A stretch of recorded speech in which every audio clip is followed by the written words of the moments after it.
This report comes at a very sensitive time, as you noted, in U.S.-Saudi relations. In today's New York Times, the headline is Saudi Prince criticizes Obama administration, citing indecision in Mideast. Now, are you concerned that this report will further strain relations with a key, albeit somewhat tense right now, U.S. ally? First, let me make a minor correction to my last statement. It was Falls Church, Virginia, where the hijackers were living prior to 9/11. I think, yes, this will contribute to the fabric of the relationship between the United States and Saudi Arabia, which I think has been publicly distorted. The impression that's given is that Saudi Arabia has been a very loyal, effective ally of the United States. For instance, we'll turn to the fact that they have allowed us to base our drones in Saudi Arabia for operations inside Yemen.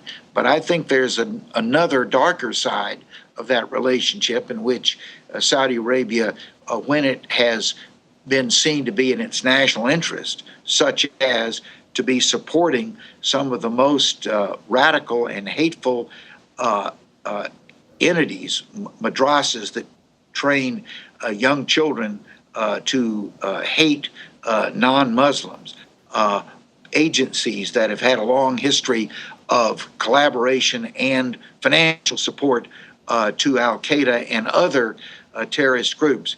When that side of the relationship between the United States and Saudi Arabia is known, it's going to cause I think, a sea change, a reevaluation of our relationship.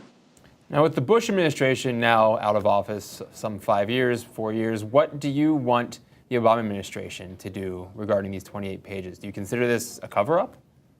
I think it's a massive cover-up, and it's not just the 28 pages. It's almost every element of this investigation has faced obstacles. For instance, I mentioned San Diego was a place where we knew a lot. We'd know a lot more if the key witnesses had not been hidden and not allowed to be interviewed, and their testimony taken into account. Probably would have opened up new questions. So this has been a pervasive and thus far effective cover-up of what I think is one of the most significant events, certainly in modern American history. So you think then the 9/11 investigation should be reopened? I've been calling for that for a number of years, including in the Huffington Post as recently as last September the 11th. And here's the story right here on my computer, calling for it reopen the 9/11 investigation now from September 11th, 2012. So then what steps do you specifically implore the Obama administration to take moving forward? Well, at this point, I would implore them, one, to do what they can do, which is to release the redacted and censored portions of the 9/11 investigation, particularly the 28 pages. Number two, I would urge them to direct their agencies, specifically the FBI, to release documents which are in their possession and which I know from personal knowledge would change the narrative of what happened in significant parts of the pre and post 9/11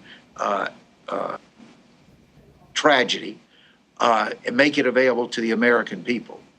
Now, how will the United States foreign relations conduct themselves should our relations with Saudi deteriorate over documentation, over revelations that we're talking about today? Should those be made official, where do we look to in the Middle East for allies? Well, we look first, what kind of allies are we looking for? We're looking for allies with which we truly share common interest and values, and who will be supporting us not just at the good times when we are providing them with billions of dollars for the purchase of their petroleum, but also in the tough times when we're asking them to to avoid taking actions that will be detrimental to U.S. interest. And who are those allies now in the Middle East? I mean, Egypt had its revolution, had its counter-revolution. Iran we're making deals with now to try to get us talking again, but we're still very far away from having. Well, I think some of the allies that have proven to be faithful to the United States would include, of course, Israel, Jordan, Turkey.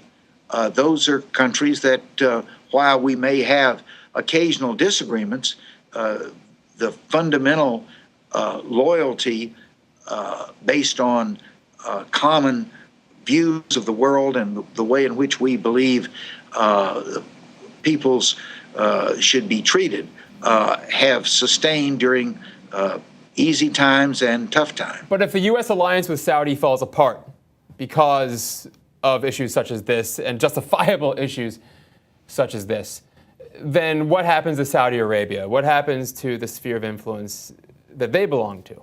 Well, I don't know what they would do or how they would view this, but is the United States now such a servile nation that it has to say, even a country which may have been a co-conspirator in the murder of 3,000 of our citizens, that we can't react in the way that all people with some sense of personal dignity and a sense of honor would do, that we've got to capitulate just because we're afraid of the adverse reaction of the kingdom if they are called to account.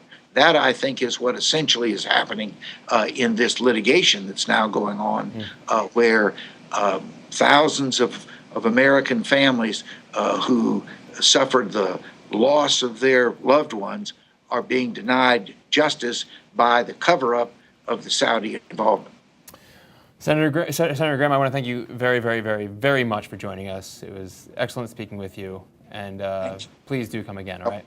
Well, let me say I very much appreciate what you and the Huffington Post have been doing, and as I said earlier, I'd call upon other parts of the American journalistic community to see this as it is, a governmental cover-up of one of the most horrific actions taken against the United States from within the United States, and the need to have aggressive journalism to do what it does best, which is to get government to tell the truth and accept its responsibility.